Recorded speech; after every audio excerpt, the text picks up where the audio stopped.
Hello students, आज मैं आपके लिए एक नया टॉपिक लेकर के आया हूँ और ये हमारा डे 1 है। इसमें मैं आपको इंग्लिश के कुछ टॉपिक्स क्लियर करवाऊँगा। इसमें बेसिक से लेकर के पूरा एडवांस लेवल तक का, जीरो से लेकर के हीरो तक का, स्पोकन लैंग्वेज से लेकर सब इंग्लिश के कॉन्सेप्ट सारे क्लियर कर देंगे, जिसमें आपको कोई भी कंपटीशन एग्जाम है, कॉम्पिटिटिव कोई भी एग्जाम दे सकते हैं आप, जिसका हर जगह इसका यूज़ हो जाएगा और आपकी इंग्लिश बोलने की भी अच्छी हो जाएगी।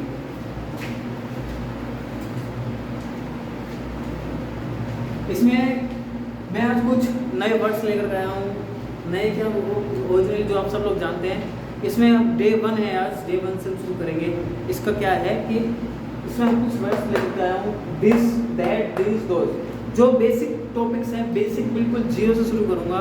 इसमें आप आराम से समझिए और कोई भी आपको क्यूरी होती है तो आप वो कमेंट बॉक्स में डाल सकते हैं और अच्छे से समझ सकते हैं।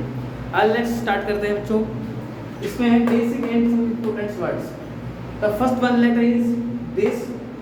इसको THIS, दिस पे इसकी हिंदी में इसको बोलते हैं दिस, और इसका इंग्लिश जो हिंदी में मीनिंग निकालेंगे वो आएगा ये है।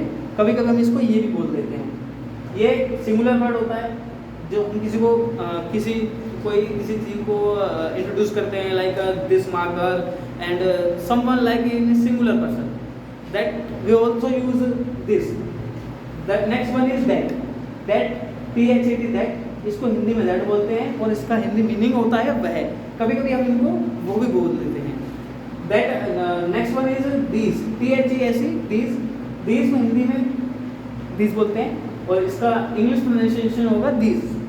इसका मीनिंग होता है ये प्लूरल फॉर्म में होता है, जैसे लाइक दीज मार्कर्स, लाइक मतलब इन्हें plural form, something present in plural form. Okay, those को हिंदी में प्रोनाउंस करते हैं दोज और इसका मीनिंग होता है वे। ये भी प्लूरल का ही वर्ड है। और this also called demonstrative words. What is the demonstrative word? Demonstrative words is called to show, they show or point to people or thing. जो किसी व्यक्ति वस्तु को पॉइंट आउट करे, निर्देशित करे, दिखाए, उसे बोलते हैं demonstrative word. These words are demonstrative. Okay, अच्छे समझ में आ रहा है? कोई क्वेरी हो तो आप प्लीज़ कमेंट बॉक्स में डाल दीजिएगा। और आगे चलते हैं। इसको हम दिस एंड दिस, सॉरी मैंने इसको दिस लिख दिया। दिस एंड दिस को यूज करते हैं अपन पास के लिए। लाइक कोई भी चीज अपन यूज करते हैं तो दिस एंड दिस, और कोई नियर बाय कोई चीज होती है उसके लिए हम यूज करते हैं दिस एंड दिस, ये पास की चीजों के लिए है। और दैट एंड दोज यूज करेंगे अपन दूर की चीजों के लिए, जैसे दैट कैट, लाइक मतलब in near by, not near by, far from me and my. Okay, हम इसको यहाँ पे समझते हैं अच्छे से। सिंगुलर फॉर्म में दिस एंड दैट। दिस को यूज करते हैं नियर बाई और दैट को यूज करते हैं फार अवे, जो कि कोई हमसे कोई भी चीज़ दूर है उस चीज़ के लिए हम यूज करते हैं that. Okay students, next one is plural है दिस को यूज करते हैं नियर बाई चीज़ों के लिए और दोज को यूज करते हैं फार अवे चीज़ों के लिए। ओके, नेक्स्ट हम इसको यूज करते हैं, जैसे आए this is a pen, this is a pen, इसमें यूज हो रहा है दिस का। दिस क्या है? सिंगुलर पर्सन है। क्या है? Singular person. तो हम जैसे मान लो दिस इज अ बोर्ड, क्या यूज करेंगे हम? दिस यूज कर रहे हैं। लाइक यह एक पेन है, एक पेन है, क्या यूज करेंगे हम? दिस यूज करेंगे। अगर यही पेन अगर स्टूडेंट्स 4 होते तो हम इसको क्या यूज करते? आप बताइए जरा, हम क्या यूज करते? दिस यूज करते। दीज आर पेन्स, मीनिंग क्या हुआ इसका? दीज आर पेन्स, लाइक ये बहुत सारे पेन है। ओके, अब दैट इज अ गर्ल, वह एक लड़की है। ओके, वह एक लड़की है। This is a red, this pen is, इसकी क्वालिटी को इंट्रोड्यूस कर रहा है। ये पेन लाल है। ओके, आई लाइक दिस, ये भी क्वालिटी को ही एक्सप्रेस कर रहा है। कैसे कि भाई मुझे आई लाइक आइसक्रीम्स, कुछ बच्चे ऐसे होंगे जिनको चॉकलेट्स पसंद होगी तो आई लाइक चॉकलेट्स, तो इस तरीके से इसका दिस का यूज हो गया एक चॉकलेट्स के लिए। अब ये दिस इज ए पेन और दीज आर पेन्स, यही पेन अगर 4 होगा तो हम क्या बोलेंगे? These are pens. दिस की जगह दीज लग जाएगा, मतलब प्लूरल फॉर्म में हो जाएगा तो ये दीज हो जाएगा। ओके, अब 2000 गर्ल्स, हमने यहाँ दैट इज ए गर्ल्स पढ़ा था, उसके बाद 2000 गर्ल्स। दैट इज की जगह हमारा क्या लगेगा, यही लड़कियां जो भी लड़की एक थी वो लड़की अब 4 हो गई, 5 हो गई, ग्रुप ऑफ गर्ल्स हो गया, तो दीज आर गर्ल्स बोला जाएगा, दोज आर गर्ल्स, सॉरी, तो ये प्लूरल में फॉर्म हो गई। अब this pen is red, this pen, these pens are red, these use होगा, पेन एक से ज़्यादा थे तो रेड हो गया, दीज हो गया, sorry, I like this, I like these, okay. अब द नेक्स्ट वन इज, बच्चों समझ में आ रहा होगा, आई होप कोई क्यूरी हो तो आप, ये एक्चुअली मेरा डे 1 है एंड मैं कोशिश कर रहा हूँ जहाँ तक मुझसे पॉसिबल हो पाएगा बेटर से बेटर के लिए, तो मैं बेटर से बेटर आपके लिए लेकर आऊँगा। एंड डे 1 है, हो सकता है आपको शुरू में परेशानियाँ आए, लेकिन नेक्स्ट टाइम धीरे धीरे आपको क्वालिटी इंप्रूव हो जाएगी। एंड अब मैं आपको प्रॉमिस करता हूँ इस चीज़ के लिए कि आपको मेरा पढ़ाया हुआ अच्छे से समझ में आएगा और आप इंग्लिश बोलोगे। And the next cheese is, मैं आपके लिए एक हर सब्जेक्ट का टॉपिक लेकर के आया करूँगा जिससे कॉम्पिटिटिव एग्जाम्स की तैयारी हो सकेगी। मैं खुद कॉम्पिटिटिव एग्जाम की तैयारी कर रहा हूँ एंड मैं जॉब लगा चुका हूँ अपनी। दूसरी चीज़ क्या है कि अब हिस्ट्री है, हिस्ट्री हम बेसिक्स के लिए हिस्ट्री लेकर के आएंगे। बेसिक हिस्ट्री में एडवांस लेवल धीरे धीरे बढ़ाते जाएंगे। हिंदी हो गई, इंग्लिश हो गई, इंग्लिश का हम चल रहे हैं वीक बाय वीक, ऐसा प्रोसेसर, ऐसे स्ट्रेटेजी लेकर के आएंगे जिससे हमारा सिलेक्शन, आपका सिलेक्शन, और इंग्लिश हम किसी भी से बात करेंगे किसी पर्सन से तो हम अच्छे से फ्लुएंटली इंग्लिश बोल सकें। और हिंदी हो गई, इंग्लिश, जीके हो गए, सारी चीज़ों के लिए बहुत अच्छा कॉन्सेप्ट लेकर के आएंगे जिससे आप अच्छे से समझ सकोगे। ओके, हम नेक्स्ट आगे बढ़ते हैं। When you introduce someone, this is my friend Rohan. जब हम किसी को इंट्रोडक्शन करवाते हैं, लाइक मैंने इंट्रोडक्शन करवाया आपका, कोई आप ग्रुप ऑफ पीपल्स हो, बहुत सारे हो, तो आपके लिए यूज होगा दीज। क्या यूज होगा? These. These are my students. अब वही एक स्टूडेंट होगा मेरे पास तो मतलब दिस इज माई स्टूडेंट।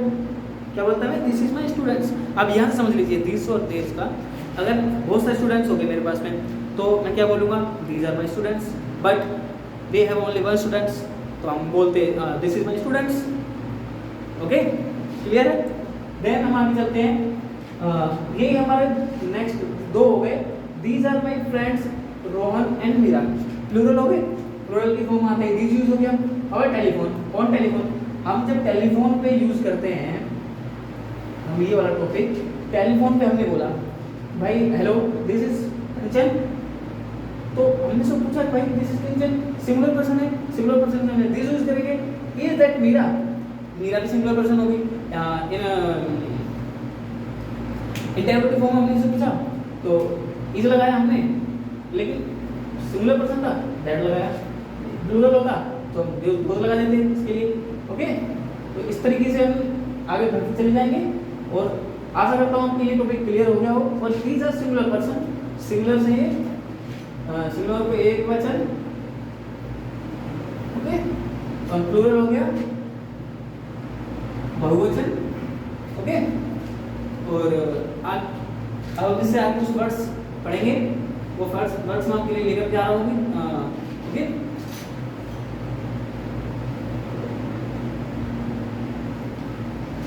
और उससे पहले मैं आपसे कहना चाहूँगा अपना चैनल है स्कॉलर्स क्लासेस करके, उसको आप प्लीज़ सब्सक्राइब कीजिए, लाइक कीजिए एंड शेयर कीजिए, ज़्यादा ज़्यादा उसके जितना शेयर कीजिए और अपना प्यार देते रहिए और अपने माँ बाप का नाम रोशन करते रहिए। सिलेक्शन लीजिए सभी बच्चे।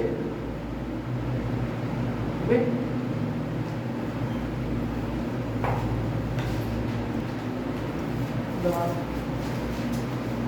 अब हम इसमें पढ़ेंगे is am are. This also use very common words and सबसे ज़्यादा यूज में आने वाले कुछ वर्ड्स हैं। ये लास्ट टॉपिक है, इसको मैं आपके लिए कुछ अलग लेकर के आऊँगा, कल लेकर आऊँगा। एंड इज हम यहाँ शुरू करेंगे इज से। इज हमारा यूज होता है फॉर सिंगुलर पर्सन। कब यूज होता है? सिंगुलर पर्सन के लिए, like it is a pen, it is a boy, it is a ball and it's football, it is but for someone is it is a pen, it is used for singular person. It sorry, it used for singular person. इस use हो गया it is a pen, like दिखाने के लिए ये एक pen है। Singular person होता है, ये आपके टेंसेस में भी यूज होते हैं। ये आपको बहुत अच्छे से पता होगा कि कौन से टेंस में यूज होते हैं।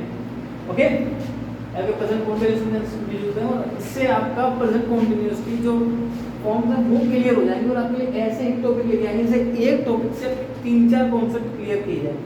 ओके, अब हम नेक्स्ट यूज करते हैं एम। अब एम कब यूज होता है? एम कब यूज होता है? एम यूज होता है सिर्फ ओनली विद आई। कब यूज होगा? सिर्फ और सिर्फ आई के साथ। जहां आई होगा, I like I am boy, और आई के साथ ही एम यूज होगा। I am boy, it used only with I. Singular person है, सिंगुलर। ओके, आई का कॉन्सेप्ट क्लियर क्या? बट देखो बच्चा ऐसा है, इज है, इज आप कहीं भी सिंगुलर पर्सन में यूज कर सकते हो।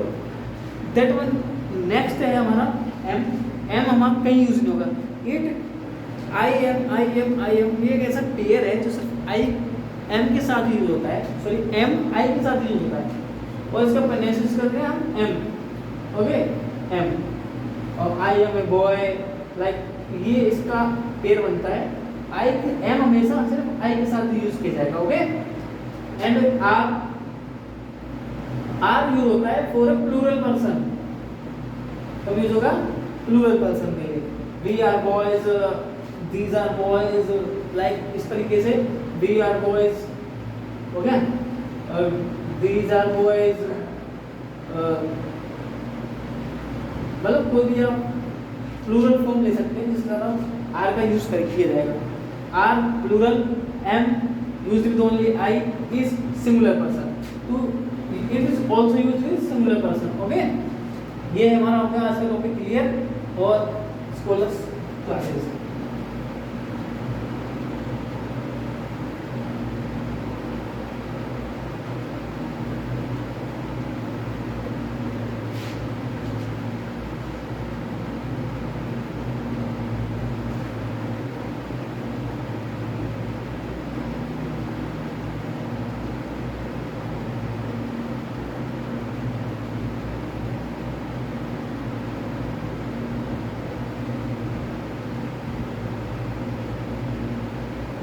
एंड हमारा आज का टॉपिक यही क्लियर होता है।